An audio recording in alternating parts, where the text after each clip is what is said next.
உங்களுக்கு நிம்மதி உண்டாகுவதாக. தேவனுடைய இரக்கங்கள் அதிகமாவதாக. தேவன் என்ன சொல்கிறாங்கன்னா, சங்கீதம் 1:3, அவன் செய்வதெல்லாம் வாய்க்கும். யாருங்க அந்த அவன்? அவன் செய்வதெல்லாம் வாய்க்கும் சொல்கிறீங்க, யார் அந்த அவன்? அவன் செய்வதெல்லாம் வெற்றி பெறுமே, அது யார் அந்த அவன் அப்படின்னு கேட்குறீங்களா? யார் அந்த அவன்னா, சங்கீதம் 1:2 எடுத்து படித்து பாருங்க. கர்த்தருடைய வேதத்தில் பிரியமாக இருக்கணும், இரவும் பகலும் தியானம் பண்ணணும். அப்படி இருக்கிற ஒருத்தர் எது செய்தாலும் வாய்க்கும். உங்கள் அன்பு ஃபுல்லாக எங்கே கொட்டணும்னா பைபிளில் கொட்டிடணும். பைபிள் தான் பிரியமாக இருக்கணும். பிரியமான ஒன்று அப்படின்னா இந்த உலகத்தில் பைபிள் மட்டும்தான் இருக்கணும். நினைவுகள் எல்லாமே நீங்கள் வசனத்தை தான் உங்கள் நினைவுக்குள்ள வச்சுக்கணும், உங்கள் மனசுக்குள்ளே போட்டு வச்சுக்கணும்.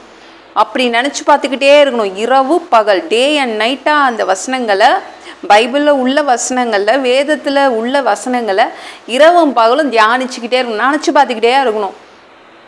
அப்படி பண்ணிட்டீங்கன்னா நீங்கள் என்ன செய்தாலும் அது வெற்றியாய் முடியும், அது வாய்க்கும்.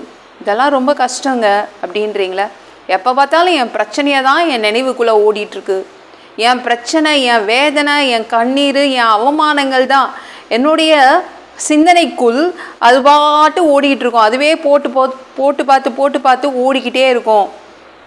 இப்படி தான் என் சிந்தனைகள் ஓடுது, இல்லை என் பெருமைகள் தான் ஓடுது அப்படின்னு நினைக்கிறீங்களா? இல்லை, உங்கள் சிந்தனைக்குள்ளே அப்படியே புகுத்திடுங்க, அப்படியே வலுக்கட்டாயமாக புகுத்துங்க ஏதாவது ஒரு வசனத்தை. இரவும் பகலும் அதை தியானிக்கணும், நினச்சி பார்க்கணும். இந்த வசனமா ஓ அப்படின்னு நினச்சி பார்த்துட்டே இருங்க, சொல்லி பாருங்கள், ஓட்டுங்க, அந்த வசனத்தையும் ஓட்டுங்க உங்கள் சிந்தனையில். அப்படி பண்ணிட்டீங்கன்னா நீங்கள் என்ன செய்தாலும் என்ன ஆகும்? வாய்க்கும். நீங்கள் ஒதுங்கி நிற்க மாட்டீங்க. ஓ இதுவா, இது எனக்கு வராது, இதில் வெற்றி வராதுன்னு ஒதுங்கி நிற்கவே மாட்டீங்கங்க. நீங்கள் எது தொட்டாலும் அப்படியே ஜெயம் வந்துடும், வெற்றி வந்துடும். அதனால் எல்லாமே நான் செய்வேன், நான் தான் செய்வேன்னு முன்னாடி போய் நிற்பீங்க இனிமேலேருந்து. ஆனால் என்ன, சிந்தனையை அடக்கி வைக்கணும். சிந்தனை ஃபுல்லாகவே என்னத்தை தூக்கி போடணும்? பைபிள் வசனங்களை போடணும். நல்லா இருக்குல்ல? இது ட்ரை பண்ணுங்க, கண்டிப்பாக முயற்சி செய்யுங்க. ஏன்னா வெற்றி வருதுன்றாங்கல்ல, இந்த வசனம் சொல்லுது வெற்றி வந்துடும். இரவும் பகலும், டே அண்ட் நைட்டு வசனத்தை நினச்சிக்கிட்டே இருந்தேன்னா வெற்றி வந்துடும், செய்வதெல்லாம் வாய்க்கோன்றாங்கல்ல. நம்ம முயற்சி பண்ணி பார்ப்போம், கண்டிப்பாக உங்களுக்கு வெற்றி வரும். என்ன செய்தாலும் வாய்க்குங்க. அப்போனா இன்னையிலேருந்து அதை நம்ம நடைமுறைக்கு கொண்டு வந்துடுவோம். சரிங்களாங்க?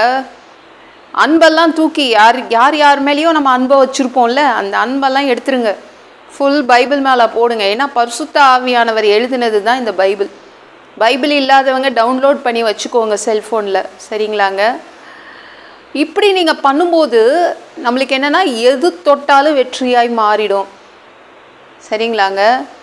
அதாவது நம்ம சிந்தனையை நம்ம அடக்கி வைக்க தெரிஞ்சுக்கணும்.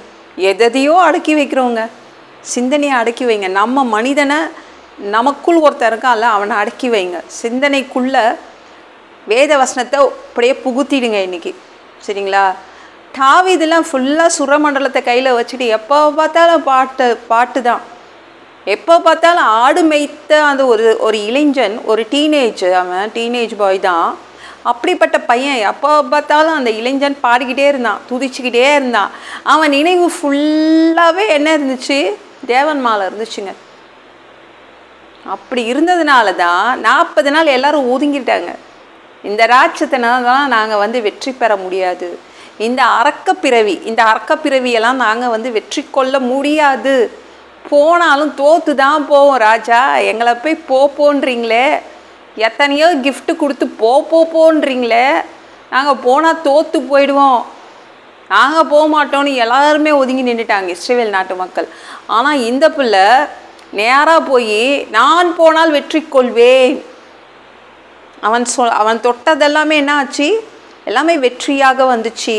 அவன் செய்வதெல்லாம் வாய்க்கும். சரிங்களாங்க? செய்து பாருங்க, எல்லாம் வெற்றி தான். ஆனால் எப்படி செய்யணும்? இரவும் பகலும் ஒரு வசனம் உங்களுடைய மனசுக்குள்ளே ஊறணும். இப்போ சொன்னால் அந்த கொண்டைக்கடலை கூட்டு வைக்கணுன்னா நம்ம என்ன பண்ணுவோம்? அந்த கிரேவி பண்ணோன்னா நைட்டே ஊற வைப்போம்ல, நைட்டே அந்த சன்னாவை எடுத்து கழுவி தண்ணி ஊற்றி அதை வந்து ஊற வைப்போம். அடுத்த நாள் காலையில் தான் அந்த சன்னாவை செய்ய முடியும், அந்த மூக்கு கடலை. அதே மாதிரி தான் உங்களுடைய மனசுக்குள்ளே வேத வசனம் ஊறி இருக்கணும். ஊற ஊற ஊற நீங்கள் உங்கள் கையை வச்சு என்ன செய்தாலும் வெற்றி வரும், செய்வது எல்லாம் வாய்க்கும். ஓகேங்களா? இனிமேலேருந்து இவற்றை நாம் நடைமுறைக்கு கொண்டு வரலாம். ஓகேங்களா? இந்த வீடியோ பிடிச்சிருந்துச்சுன்னா மற்றவங்களுக்கு ஷேர் பண்ண மறக்காதீங்க. கர்த்தர் தாமே உங்களை ஆசீர்வதிப்பாராக.